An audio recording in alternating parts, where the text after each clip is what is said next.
বিহুটোত ঘৰলৈহে যোৱা নাই, কিন্তু গাতটো বিহু লাগিছে।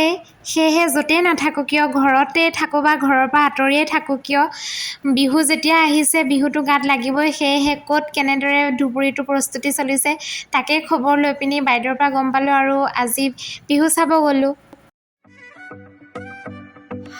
এয়া আমাৰ এছিষ্টেণ্ট মেট্ৰন মেম কবিতা মেম, আৰু এয়া কবিতা মেমৰ ছোৱালী ভণ্টি তোমাৰ ভণ্টিও ইয়াতে বিহুৰ প্ৰস্তুতিৰ কাৰণে তাইও বিহু নাচিব, তাইও প্ৰস্তুতি চলাই আছে। আৰু এই বাইদেউৰ কাৰণে মই আজি ইয়াতে বিহুৰ প্ৰস্তুতি কেনেদৰে চলিব চাবলৈ পালোঁ। থেংক ইউ বাইদেউ, আপোনাৰ কাৰণে ইয়াতে ধুবুৰীত আহি মই ঢোলৰ চাপৰটো এতিয়ালৈকে শুনাই নাছিলোঁ, বাইদেউৰ কাৰণে ইয়াত আহি ঢোলৰ চাপৰটো শুনিবলৈ পালোঁ। ধন্যবাদ বাইদেউ। মই আৰু মোৰ অনুভৱেৰে প্ৰতিটো মুহূৰ্ত জীয়াই যাব শিকিছোঁ। অনুভৱবোৰ প্ৰকাশ কৰি ভাল পাওঁ, যিহেতু প্ৰকাশ কৰি যাম।